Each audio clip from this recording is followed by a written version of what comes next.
if I've been electrified. I feel like the time of my life feels as if I've been electrified. Feels just like I've been electrified.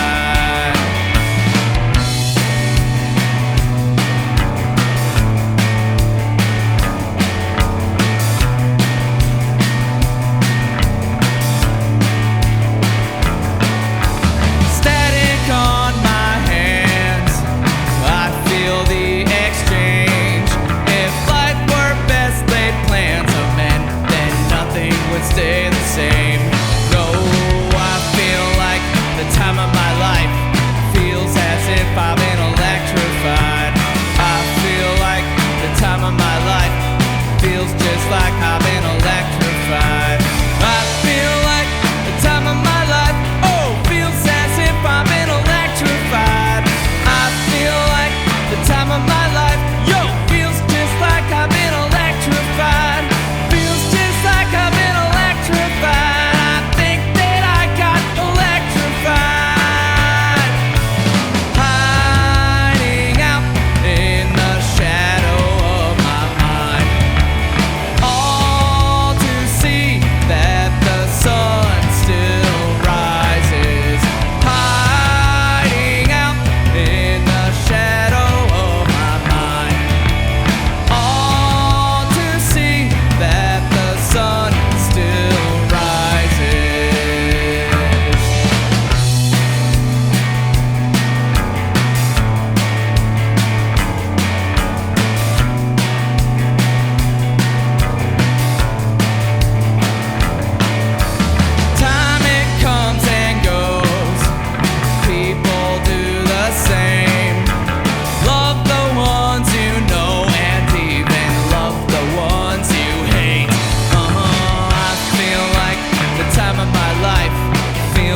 if I've been electrified. I feel like the time of my life, yo, feels just like I've been electrified. I feel like the time of my life, oh, feels as if I've been electrified. I feel like the time of my life, yo, feels just like I've been electrified. Feels just like I've been electrified. I think that I got electrified.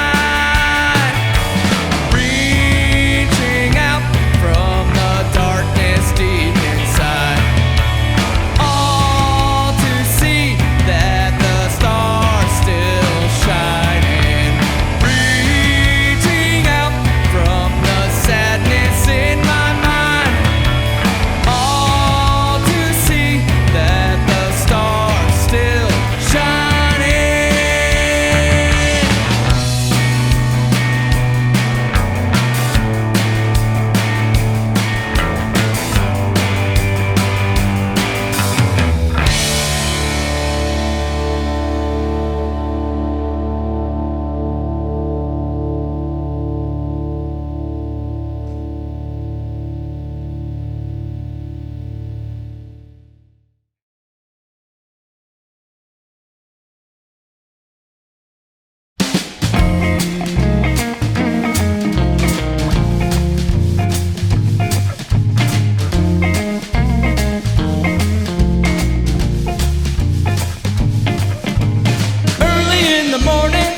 about to rise, gotta start my day.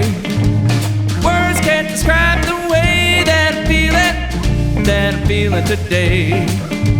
Scoop-de-doo, wah-wah-wah, scoop-dop-doo-bitty-day. Scoop-de-doo, wah-wah-wah, scoop-dop-doo-bitty-day.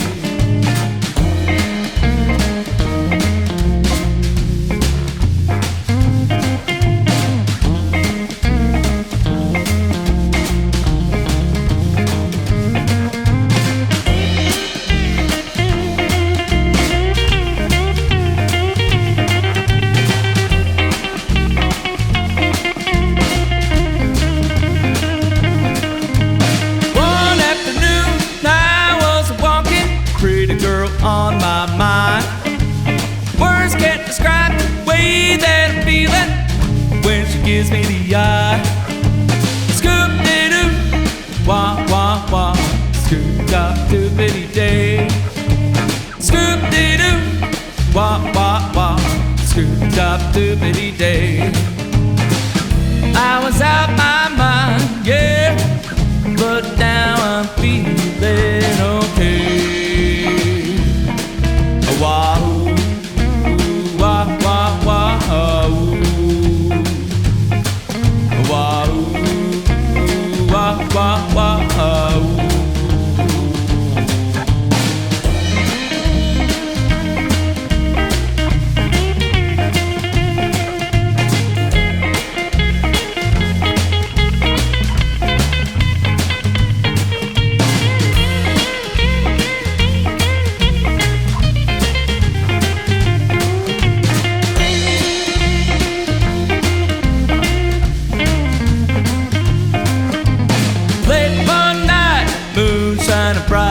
Trying to find something to say. Words can't describe the way they're feeling, why I'm feeling this way. Scoop-dee-doo, wah-wah-wah. Scoop-dop-doobity-day. Scoop-dee-doo, wah-wah-wah. Scoop-dop-doobity-day. I was out my mind, yeah, but now I'm feeling okay. Wah-oo, wah-wah-wah-oh. Wah-oo, wah-wah-wah-oh.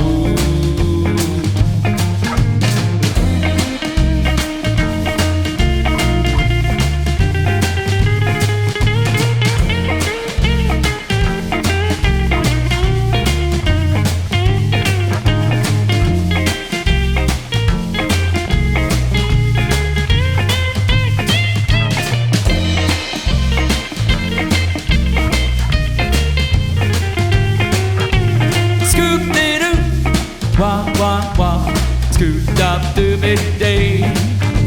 Scoop-dee-doo, wah-wah-wah, scoop-dop-doobity-day. Scoop-dee-doo, wah-wah-wah, scoop-dop-doobity-day. Scoop-dee-doo, wah-wah-wah, scoop-dop-doobity-day.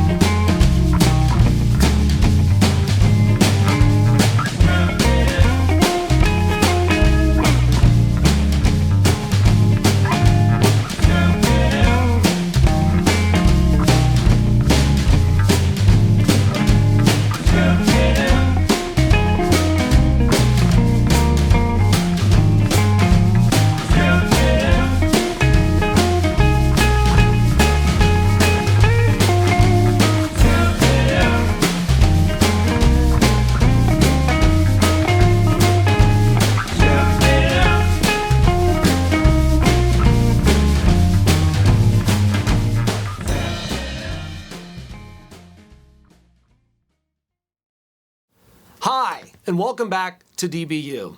Today, on our Back to Two-Track sessions, we have Spencer White. Spencer White is a local artist here in San Diego. We did a record here about a year ago. Yeah. And tell me about the process of making the record and how it related to, in your mind, or how it was different from doing the live to two-track stuff that we did here on the floor. Okay. Well, definitely the live to two-track things were a little more put together at that point since I'd done the record first. Sure. But, yeah, just having everything done all at once made a lot of the parts go a lot faster, you know, and without having to think of what you're going to make the part or trying to write the part at the time, because in my case, I didn't really play a lot of the songs that I have in my album with any other bands or any other groups or musicians.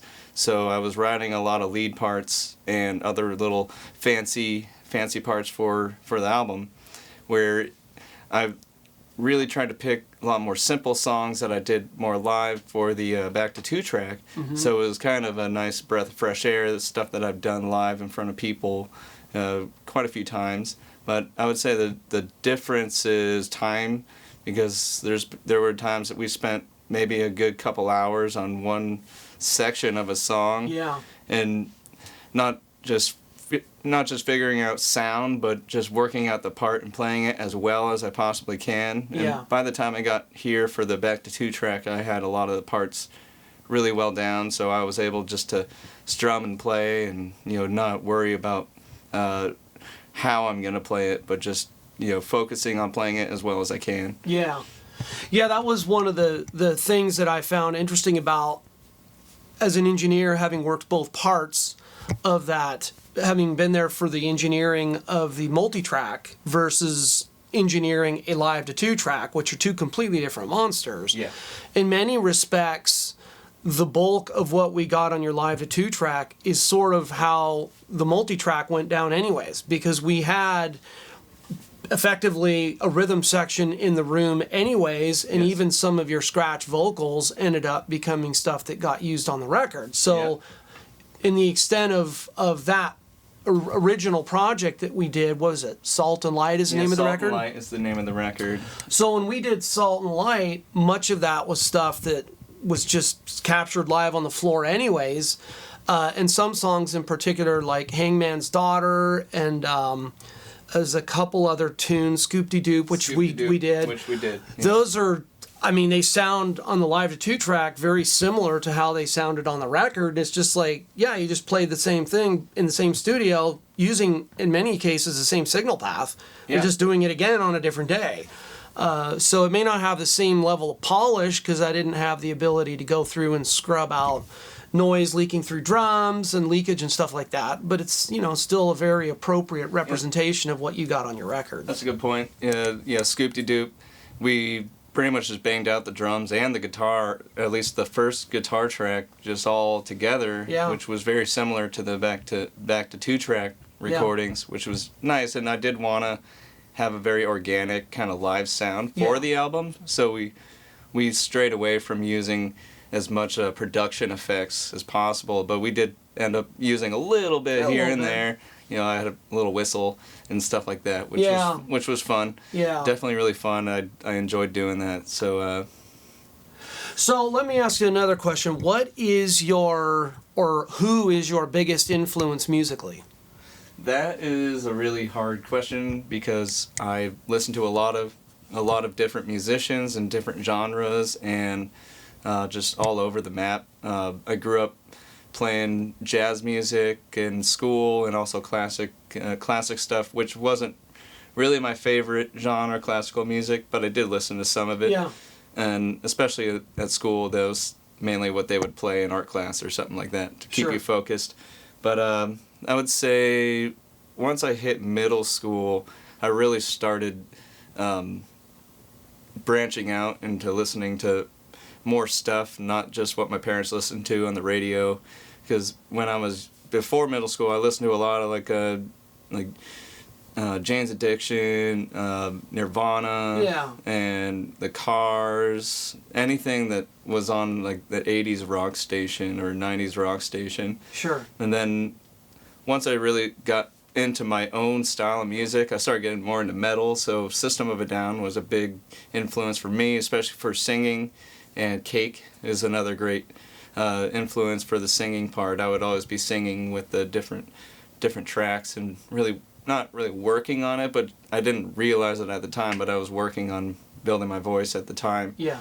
So there's not a particular Well, I know musician, you mentioned but Mr. Bungle before. Yeah, there's a group, Mr. Bungle, which are very obscure, and the singer Mike Patton Is awesome. and the guy who produces he's pretty much the guy who puts together most of the music, and they range from just wacky carnival music to some of the hardest metal music you've heard. It's crazy. Very Slayer-like. Yeah.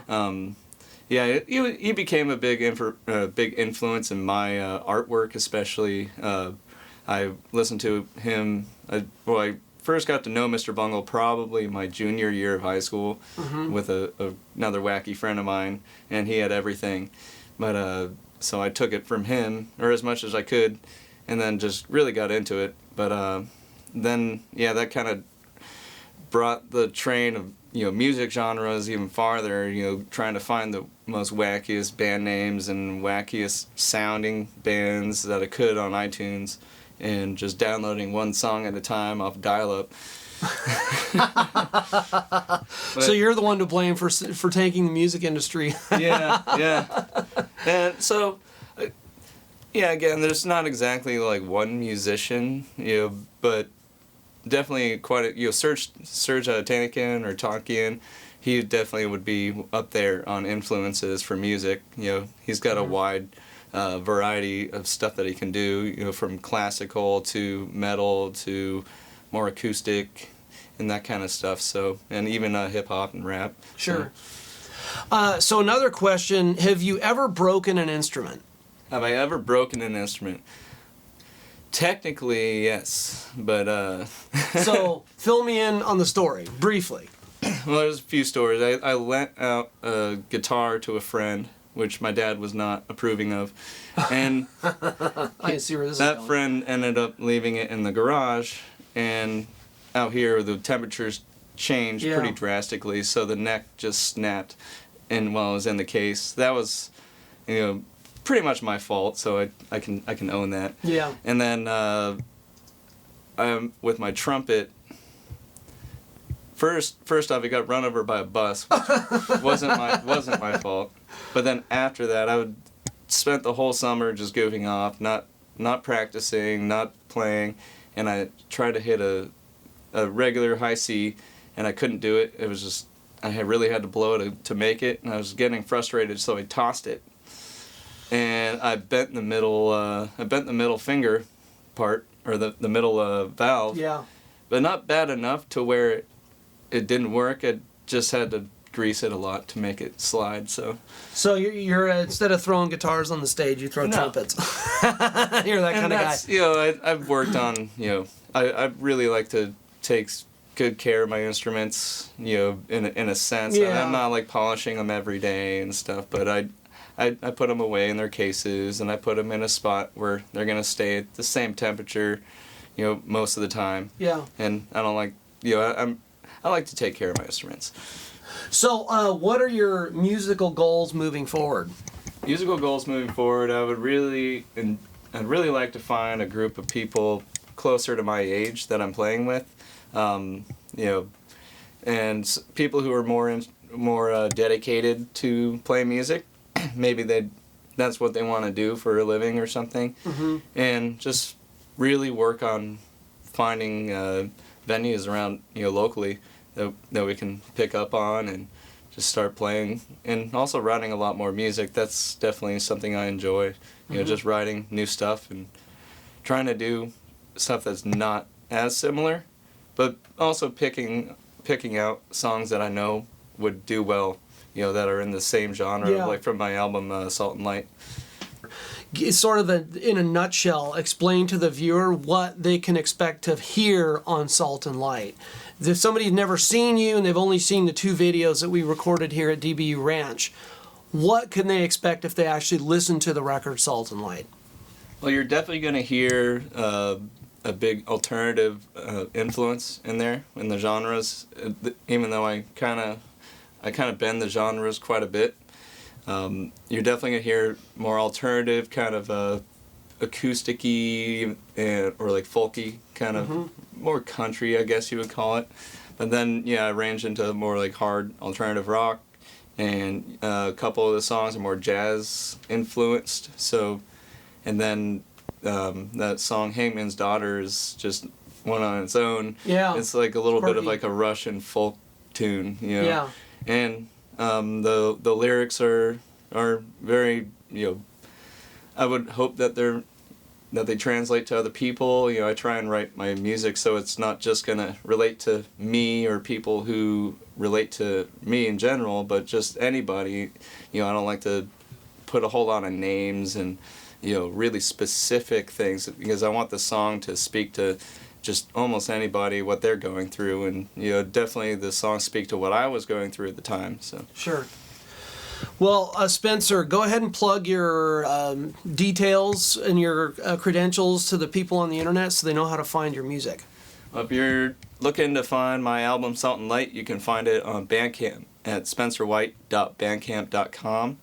And if you're looking to hear me live, you can always go to my Instagram, Spencer White Music Instagram, and I try and stay on top of posting dates and times when and where you can see me. So I always I play pretty locally, Valley Center, Escondido, part like Oceanside and stuff like that. So very good. Spencer, thank you for agreeing to do this. I appreciate you coming in. Thank you, the viewer, for sitting through the interviews. Hopefully you've gleaned something useful from the musicians that have come and participated with us. Thanks again. Please subscribe. And until next time, take it easy.